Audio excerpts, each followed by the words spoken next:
हरे कृष्णा प्रभु जी, हरे कृष्णा माता जी, आप सभी के चरणों में दंडवत प्रणाम। तो हीराक्षी माता जी का एक प्रश्न है कि आखिर भगवान श्री कृष्ण ने 16,000 पत्नियों से विवाह क्यों किया। तो इसके लिए मेन रीज़न आता है, एक लीला आती है शास्त्रों में कि आखिर भगवान श्री कृष्ण ने 16,000 पत्नियों से विवाह क्यों किया। आखिर ऐसा क्यों किया भगवान श्री कृष्ण ने। तो जब भगवान श्री कृष्ण इस धरा पर अपनी लीला प्रकट कर रहे थे, जब वे उपस्थित थे इस धरा पर, तब एक नरकासुर नाम का एक राक्षस था, जो भूदेवी और वराह भगवान का पुत्र था, जिसे भौमासुर भी कहा जाता है। नरकासुर को भौमासुर भी कहा जाता है। तो ये जो राक्षस था, ये क्या करता था कि ये ब्राह्मणों के घरों से, राजाओं के महलों से, वैश्यों के घरों से, मीन्स हर एक वर्ग के घरों से बहुत सारी नारियों को जमा करता था और अपने महल में उन्हें बंदी बना के रख देता था। तो ऐसा करते करते उसने लगभग 16,000 नारियों को अपने महल में बंदी बनाकर रखा हुआ था। वे ऐसा घिनौना काम वो करता था और उसने इतनी सारी 16,000 रानियों को अपने महल में बंदी बनाकर उसने रखा हुआ था। तो भगवान श्री कृष्ण फिर सत्यभामा माता के साथ आती भी हैं उसका उद्धार करने के लिए। जब वे आते हैं, जैसे जो सत्यभामा है वे भूदेवी के अवतार भी मानी जाती है, वे भूदेवी के एक्सपांशन है, क्योंकि नरकासुर को ये श्राप भी था कि तुम अपनी माँ के हाथों ही मारे जाओगे। तो सत्यभामा माता के साथ भगवान श्री कृष्ण जो है वे आते हैं। उन्हें जब पता चलता है कि एक राक्षस ऐसा कार्य कर रहा है, इतना घिनौना कार्य, तो फिर भगवान श्री कृष्ण उसके महल में प्रवेश करने गए। तो फिर नरकासुर ने बहुत सारे राक्षस वगैरह भेजे, सैनिक भेजे। एक मूर नाम का राक्षस भी उससे पहले आया, भगवान श्री कृष्ण का उससे युद्ध हुआ। फिर भगवान श्री कृष्ण ने युद्ध किया भी, उसे हराया, मूर नाम के राक्षसों को, मूर नाम के राक्षस को, और फिर उसके सारे सैनिक को हराया। और फिर भगवान श्री कृष्ण और आगे बढ़े, उसके महल में प्रवेश करने के लिए ही इतनी सारी उसने वो बना के रखी हुई थी लेयर्स के, इतने सारे सैनिकों से आपको लड़ना पड़ेगा। तो फिर भगवान श्री कृष्ण और अंदर बढ़े और ऐसे करते करते हुए सबको मारते गए। बहुत सारे राक्षसों का उन्होंने उद्धार किया, बहुत सारे सैनिकों का, जो राक्षस ही थे उनका उद्धार किया। और भगवान श्री कृष्ण और आगे बढ़े। फिर नरकासुर भी अंत में 50-50 लाख हाथियों घोड़ों इस तरह से लेके बाहर आता है। फिर नरकासुर को भी भगवान श्री कृष्ण, मीन्स नरकासुर का भगवान श्री कृष्ण के साथ युद्ध होता है और फिर भगवान श्री कृष्ण सारे सैनिकों को खत्म कर वर के अंत में अपने सुदर्शन चक्र से नरकासुर का भी, भौमासुर का भी अंत कर देते हैं। तो जब नरकासुर का इस तरह से वध भगवान श्री कृष्ण ने कर दिया, फिर वो नरकासुर के महल में अपने संपूर्ण ऐश्वर्यों के साथ प्रवेश करते हैं। और जब उन्होंने महल में प्रवेश किया, तो वहाँ की पूरी 16,000 नारियों ने भगवान श्री कृष्ण को देखा और वे पूरी तरह से भगवान श्री कृष्ण के रूप पर मोहित हो गई, वे उनसे पूरी तरह से आकर्षित हो गई। और तुरंत जैसे ही उन्होंने भगवान श्री कृष्ण के दर्शन किए, उन्होंने अपने हृदय में भगवान श्री कृष्ण को अपने पति के रूप में तुरंत स्वीकार कर लिया कि अब पति तो हमारे भगवान श्री कृष्ण ही हैं एकमात्र। फिर भगवान श्री कृष्ण अंदर गए भी, तब रानी ने प्रार्थना भी की, विनती की भगवान श्री कृष्ण से कि अब तो जानते ही हैं कि अब हम अगर बाहर जाएंगे तो समाज वाले हमें बुरी दृष्टि से देखेंगे, हमें सम्मान कहीं भी नहीं मिलने वाला, हमें हमारे परिवार वाले भी स्वीकार नहीं करने वाले। मीन्स ऐसा कहें कि अभी तो हमें पूरी जगत में कोई भी स्वीकार नहीं करने वाला है, क्योंकि हम एक ऐसे व्यक्ति के साथ रहे हैं। तो अब हमें कौन ही स्वीकार करेगा, हमें समाज तो बिल्कुल ठुकरा ही देने वाला है, अब हम में से किसी को भी कोई स्वीकार नहीं करने वाला। लेकिन आप तो पूर्ण पुरुषोत्तम भगवान श्री कृष्ण हैं, तो अब हम आपकी शरण में आते हैं, कृपया हमें स्वीकार करिए। तो इस तरह से सारी की सारी 16,000 नारियों ने प्रार्थना की भगवान श्री कृष्ण से कि हम आपको पति रूप में प्राप्त करना चाहते हैं, हम आपको पति रूप में चाहते हैं, क्योंकि अब हमें कोई भी स्वीकार करने वाला है नहीं। और ऐसा इस मटेरियल वर्ल्ड में भी है, हम देख सकते हैं, है ना। अगर कोई पत्नी किसी अवैध पुरुष के संग में आ जाए, मीन्स अगर संग ना भी करे लेकिन उसके साथ रह ले, जबरदस्ती रहना पड़ गया, कुछ भी हो ऐसा कुछ रीजन, तो यहाँ भी ऐसा ही, इस समाज में भी कोई उसे स्वीकार नहीं करेगा फिर जब वो वापस लौट के आएगी। ऐसा है तो ऐसा उस समय भी उन्होंने बोला कि अब हमें कोई भी स्वीकार नहीं करेगा, ना समाज वाले, ना परिवार वाले, ना ही माता-पिता, कोई भी स्वीकार नहीं करने वाले। अब आप ही हमारे एकमात्र आश्रय हैं, इसीलिए आप हमें स्वीकार करिए और हमें अपनी पत्नी के रूप में स्वीकार करिए। हम आपकी पत्नी के रूप में आपकी सेवा करना चाहते हैं। तब सारी की सारी रानियों की प्रार्थना भगवान श्री कृष्ण ने सुनी और फिर उन्होंने अपनी सहमति दी। उन्होंने कहा ठीक है, मैं आप सबको अपनी पत्नी के रूप में स्वीकार करूँगा, लेकिन अभी नहीं। तब भगवान श्री कृष्ण ने सारी की सारी 16,000 जो अब उनकी रानी ही बन गई थी, उनकी पत्नी ही बन गई थी, उन्होंने स्वीकार ही कर लिया था, बस शादी नहीं हुई थी। तो उन्होंने सारी की सारी 16,000 रानियों को पालकी में बिठाकर द्वारका भेज दिया। फिर इसके बाद जो सत्यभामा माता हैं और भगवान श्री कृष्ण जो हैं वो जाते भी हैं अमरावती इंद्रलोक में, और फिर वहाँ पे सत्यभामा माता जाती हैं, इंद्र से मिलती हैं, भगवान श्री कृष्ण भी मिलते हैं। फिर सत्यभामा माता वापस लौटती हैं तो फिर उन्हें याद आता है कि हमें पारिजात वृक्ष चाहिए। फिर भगवान श्री कृष्ण को उनकी इच्छा पता चलती है कि हाँ, सत्यभामा माता चाहती हैं कि मतलब हमारे लिए माता वो चाहते हैं कि पारिजात वृक्ष उन्हें प्राप्त हो। तो फिर भगवान श्री कृष्ण ने कहा कि एक क्यों, मैं तो आपके लिए मतलब पूरा वृक्ष ही ला दूं बहुत बड़ा। तो फिर भगवान श्री कृष्ण गए भी इंद्र के पास। जैसे भगवान श्री कृष्ण इंद्र के पास इसलिए भी गए थे उस नरकासुर का वध करने के बाद, क्योंकि जो शची देवी हैं, जो इंद्र की पत्नी है, उनके कुंडल वगैरह भी नरकासुर ने हरण कर लिए हुए थे। तो फिर भगवान श्री कृष्ण ने बोला कि हाँ, हमें पारिजात वृक्ष चाहिए। सत्यभामा चाहती है पारिजात वृक्ष की उनके उद्यान में भी उनके महल का जो गार्डन है वहां पर वे इस वृक्ष को लगाएं ताकि उनका गार्डन बहुत ही सुंदर हो। तो उन्होंने प्रार्थना, भगवान श्री कृष्ण ने बोला ऐसा, लेकिन इंद्र और सारे देवताओं ने ये चीज स्वीकार नहीं की। तो अब तो ऐसा होने वाला है, क्योंकि देवता भी मटेरियल वर्ल्ड के ही हैं, वे भी स्वार्थी हैं ही कहीं ना कहीं, बिल्कुल है। तो फिर उन्होंने नहीं दिया। फिर भगवान श्री कृष्ण का युद्ध हुआ उनके साथ और फिर उसके बाद भगवान श्री कृष्ण जीत कर वो वृक्ष लाते भी हैं। तो इसके बाद फिर भगवान श्री कृष्ण जब द्वारका में आते हैं तब वे 16,000 रानियों से विवाह करते हैं। विवाह भी कैसे करते हैं, 16,000 वहां पे महले हैं पूरे द्वारका में, 16,000 रानियों के लिए 16,000 महले हैं, और भगवान श्री कृष्ण भी अपना 16,000 रूपों में एक्सपांशन करते हैं। बिल्कुल, उन्होंने 16,000 रूपों में खुद का एक्सपांशन भी किया और हर एक रानियों के साथ इंडिविजुअली वो शादी उन्होंने की इस तरह से। तो ये भगवान श्री कृष्ण ने की ये लीला आती है, मीन्स भगवान श्री कृष्ण की ये इतनी अचिंत्य लीला आती है, भागवतम में भी आती है, कृष्णा बुक में भी आती है, हमें प्रभुपाद जी ने दी हुई है। तो ये कारण था कि उन्हें कोई स्वीकार करने वाला नहीं था, इसलिए भगवान श्री कृष्ण ने उन्हें अपनी पत्नी के रूप में स्वीकार किया। और ये जो जितनी पत्नियां भी हैं, जो नारियां भी थी, ये नॉर्मल नहीं थी, हमारी तरह नहीं, ऐसा नहीं है, ये सारी की सारी महालक्ष्मी की अंश थी, सारी की सारी 16,000 उन्हीं से भगवान श्री कृष्ण ने विवाह किया है। तो आखिर भगवान श्री कृष्ण ने लीला भी क्यों किया, आखिर कारण क्या था, वे क्या बताना चाहते थे, वे हमें इससे मैसेज क्या देना चाहते हैं, हमें समझाना क्या चाहते हैं। तो भगवान श्री कृष्ण ने ये लीला इसलिए भी की, दूसरा मेन लॉजिक से अगर मैं आपको बताऊं, पहले शास्त्रों से तो मैंने आपको समझाया, लेकिन लॉजिक से भी आप समझिए क्यों।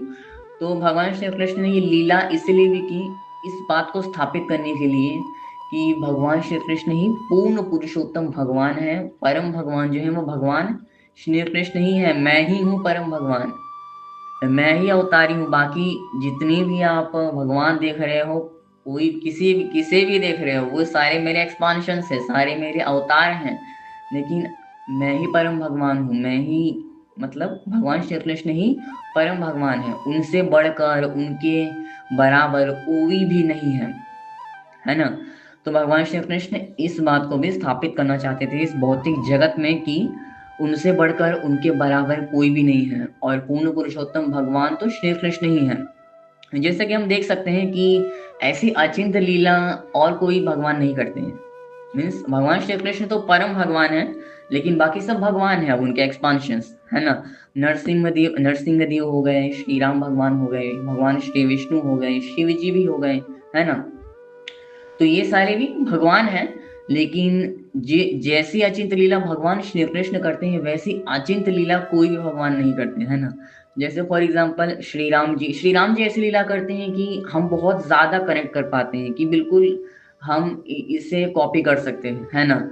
वे उन जैसे रामायण में भी सारी टीचिंग्स यही है कि हमें किस तरह से रहना चाहिए, आखिर हमें भगवान की भक्ति कैसे करनी चाहिए, है ना।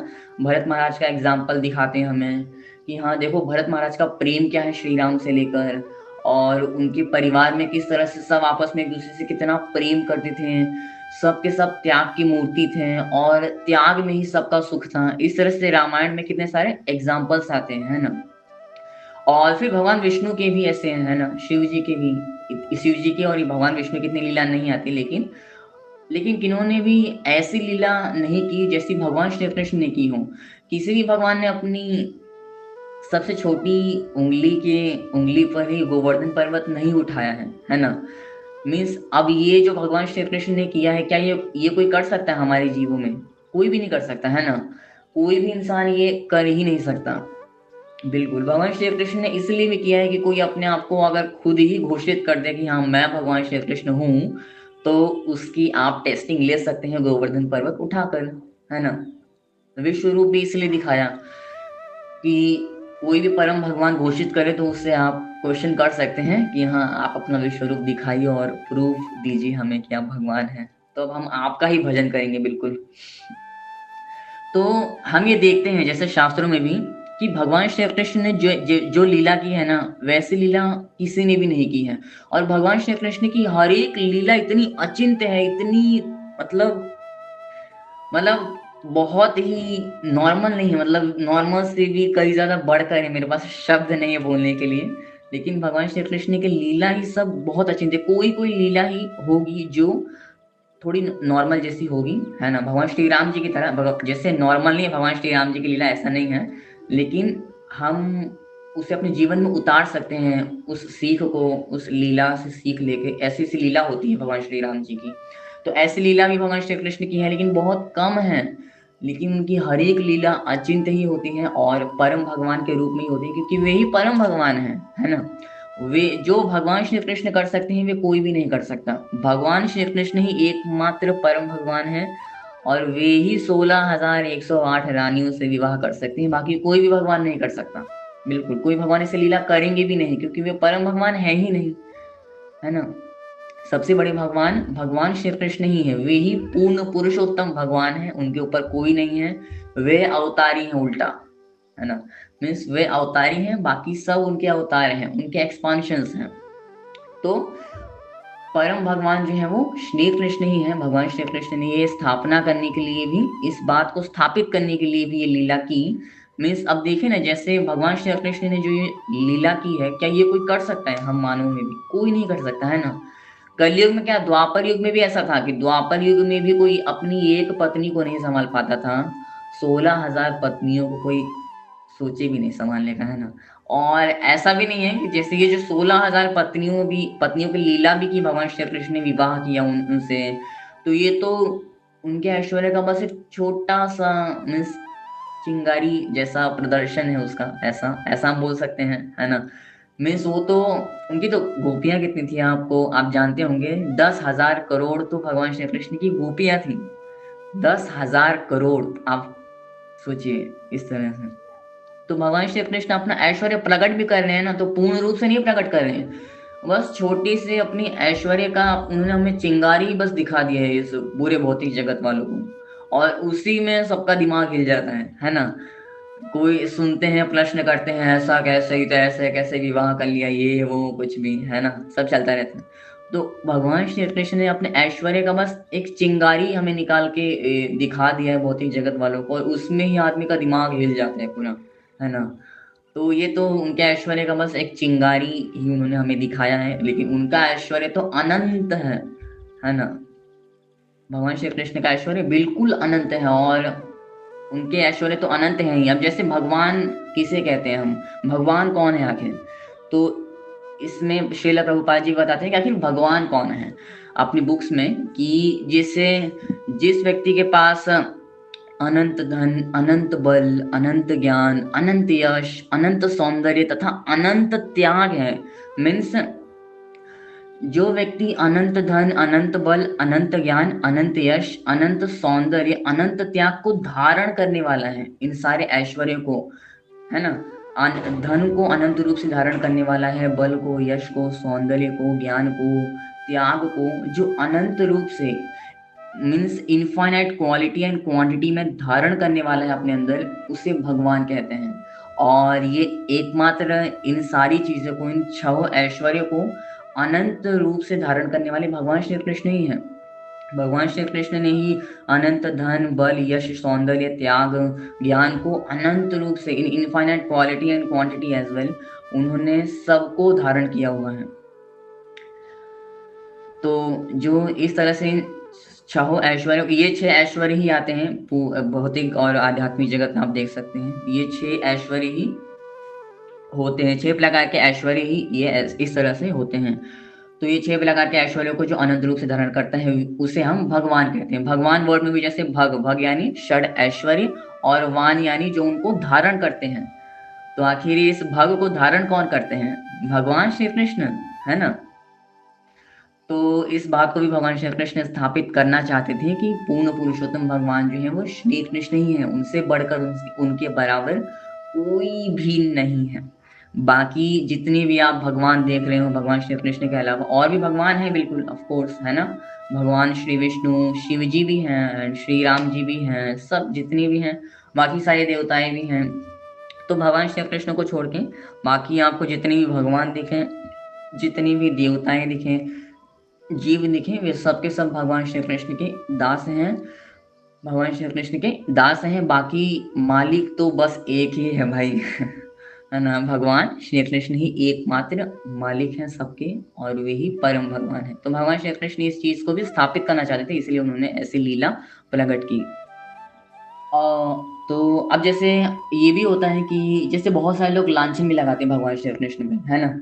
अरे ये क्या, भगवान श्री कृष्ण तो ये धर्म की स्थापना करने आए थे, तो ये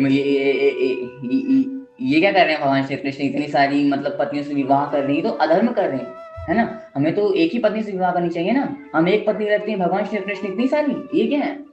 धर्म की स्थापना करने के लिए आए हैं कि ये उल्टे सीधे काम करने के लिए आए हैं। बहुत सारे ऐसे मतलब लांछन, ऐसे एलिगेशन भगवान श्री कृष्ण पे लगाए जाते हैं। लेकिन अरे बांगड़ू, भगवान श्री कृष्ण जो है वो आध्यात्मिक है ना। तो आध्यात्मिक चीजों को समझने के लिए आपको आध्यात्म में आना पड़ेगा, आपको भी थोड़ा बहुत आध्यात्मिक शक्ति के कांटेक्ट में आना पड़ेगा, आपको भक्ति करनी पड़ेगी, तभी आप भगवान श्री कृष्ण की लीला समझ पाओगे।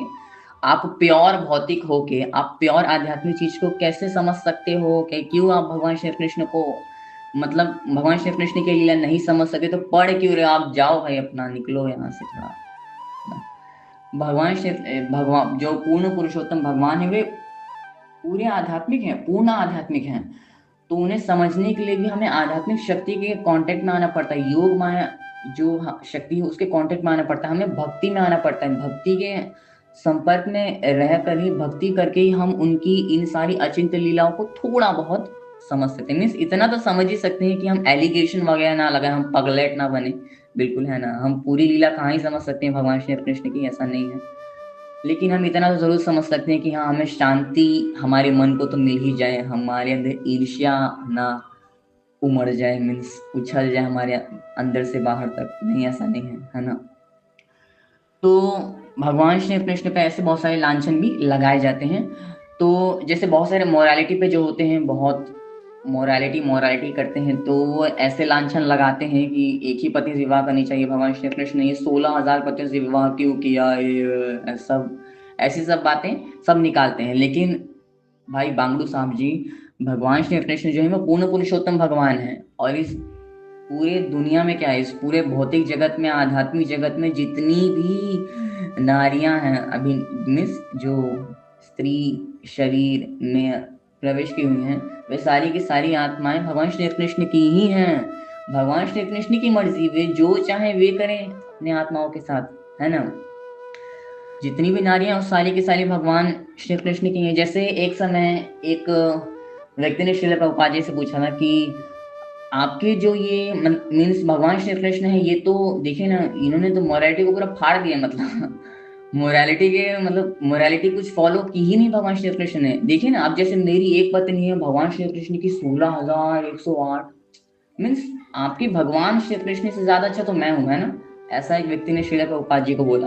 तो श्रील प्रभुपाद जी ने बोला कि इस दुनिया में जितनी भी लेडीज हैं अभी, इस दुनिया में ही, इस पूरे ब्रह्मांड में, भौतिक आध्यात्मिक दोनों जगतों में जितनी भी स्त्री शरीरधारी आत्माएं हैं, वो सारी की सारी भगवान श्री कृष्ण की ही संपत्ति है ना। वो सारी की सारी भगवान श्री कृष्ण की ही संपत्ति है। उल्टा आपने एक चोरी करके अपने पास रखी हुई है, इसीलिए आप अधर्मी है, भगवान श्री कृष्ण नहीं है। तो इस तरह के एग्जाम्पल्स भी आते हैं, जैसे श्रील प्रभुपाद जी ने उन्हें करेक्ट किया था एक व्यक्ति को। और एक और एग्जाम्पल आती है कि क्रिश्चियन नन थी, एक क्रिश्चियन नन। तो वहां पर उसने एलिगेशन लगा दी थी, पूरी कोर्ट केस तक हो गई थी कि उसने एलिगेशन लगाया हुआ था कि ये लोग, ये हरे कृष्णा भक्त जो हैं, ये ऐसे व्यक्ति की पूजा कर रहे हैं जिसकी 16,108 पत्नियां हैं। मतलब पूरे पगलेट हो गए क्या ये लोग। तो इस तरह से कोर्ट केस भी हो गया था, एक एलिगेशन बहुत बड़ा लग गया था। और फिर वहां पे हरे कृष्णा डिवोटी ने भी बराबर अपनी तैयारी करके आए आए हुए थे। और फिर उन्होंने भी तुरंत वहां पर आंसर किया कि अच्छा, ये जो आपका प्लेज होता है, जैसे हमारा जो इंडियन प्लेज है ना, इंडिया में कंट्री ऐसा सब, तो उनका जो प्लेज था, उनके प्लेज में ये भी चीज आती है कि इस दुनिया का कोई भी पुरुष मेरा पति नहीं है, मैं उन्हें पति रूप में नहीं स्वीकार करती हूँ, मेरे पति एकमात्र जीसस क्राइस्ट हैं। तो ये प्लेज भी उनसे बुलवाया गया, और उनके प्लेज में ये बात भी आती है कि मेरे पति एकमात्र जीसस क्राइस्ट हैं।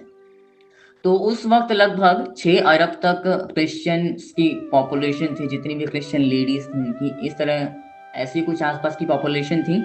तो अब वहां पे उन्होंने बोला, भक्तों ने बोला कि वाह, तो अब इसका मतलब आपके जो भगवान है, जो जीसस क्राइस्ट हैं, उनकी 6 अरब पत्नियां हैं।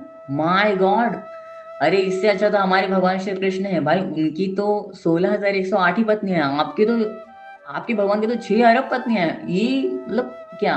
तो फिर उसके बाद ये कोर्ट केस जो है ये बंद हो गया, कुछ इस तरह से लॉजिकल आर्गुमेंट हमारे हरे कृष्णा डिवोटीज ने दी थी, तो ये बंद हो गया। इस तरह से बहुत सारे एलिगेशंस भी लगते हैं, लेकिन जो व्यक्ति भक्ति कर रहा होगा उससे ये ज्ञान होगा ही कि हाँ, यहाँ पर हर एक वस्तु, हर एक नारियां ही क्या, हर एक वस्तु भगवान श्री कृष्ण की ही है ना।